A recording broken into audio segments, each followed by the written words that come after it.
Commander Rafe Morgan stood alone on the scarred plateau of Zenthros 9, his suit torn, pulse rifle jammed, and oxygen levels dipping into the red. The last shuttle had gone down in flames 10 kilometers east. No human signal had been heard for 2 days. He was supposed to be dead. Instead, he stood face to face with the thing that had stalked him for hours. She was massive, nearly 8 feet tall, cloaked in muscle and fur. Her form was humanoid, but only just fanged jaws, slitted amber eyes, clawed hands, and a tail that swayed low in warning.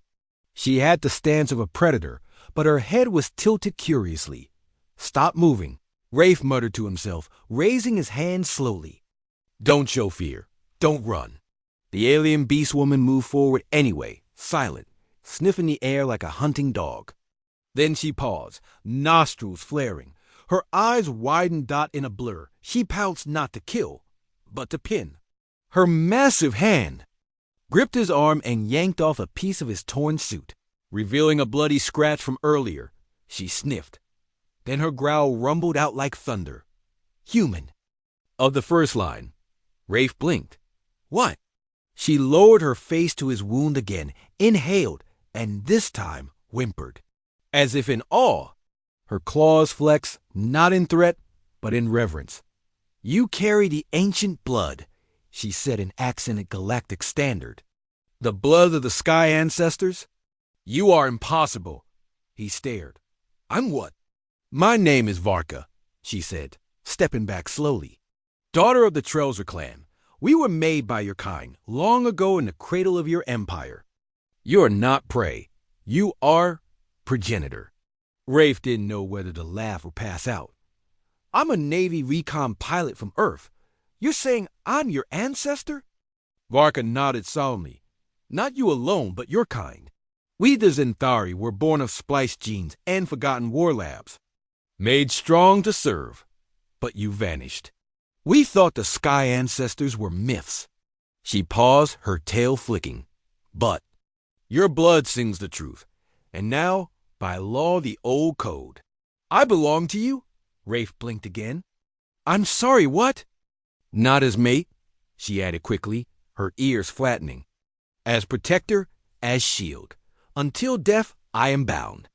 Of all the things he expected on this doomed planet, earning the loyalty of an 8-foot alien beastwoman wasn't one, but Rafe had bigger problems. The Zenthrosian wildlife was hostile, the atmosphere was barely breathable, and a mercenary fleet was en route to strip the place of rare resources, including anything human. "We need to reach the cum tower," he said, pointing north. "It's the only place with a working transmitter." "If I can boost the signal, I know the way," Varka said. "But there are Varnhounds in those canyons. You would not survive alone." "I wasn't planning to go alone anymore." She grinned.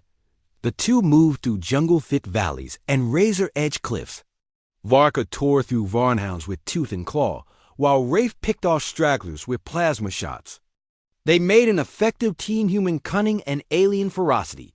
But every time Rafe bled, even slightly, Varka would pause and look at him with reverence. "You do know I'm not a god, right?" He asked at one point. "No," she replied. "But your blood is sacred. Our legend spoke of humans with minds like fire and hearts like stars. You carry the echo." They reached the tower by nightfall. Rafe spent an hour hot-wiring the shattered console.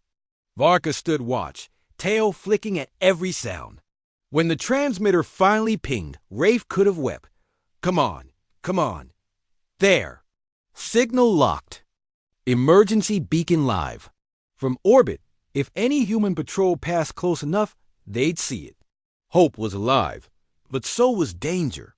The moment the beacon lit, a rumble shook the ground. Dropships screamed overhead mercenary craft, dark and bristling with weapons. "They saw the signal," Rafe said. "They're coming to erase it. And us." Varka crouched low, baring her fangs. "Then let them come. I will show them what the blood remembers." The mercenaries landed in waves, cybernetic brutes, bounty hunters, drones. Rafe had maybe a dozen rounds. Varka had only her claws, but what followed was legend. She moved like lightning and shadow, leaping from craters and cliffs, tearing armor like paper. Rafe sniped from above, blasting fuel cells and shield packs. Together they fought like a myth reborn, and when the final dropship fell from the sky, burning, Varka stood over it soaked in oil and blood and howled toward the stars. Moments later, the human patrol arrived. 2 weeks later, Rafe stood aboard the hospital ship Andromeda's Pride, fresh bandages on his chest. He watched through the viewport as Varka spoke with diplomats stalled among them, but calm. She had sworn loyalty to him, but now she swore alliance to Earth. "You brought us back from myth," she had said earlier. "Now let us walk beside you, not behind." Humans have been searching for ancient allies, lost tech, forgotten colonies. They hadn't expected to find an entire species who thought they were the legend's dot, and certainly not one who'd sniff a pilot's blood and declare him the father of her people.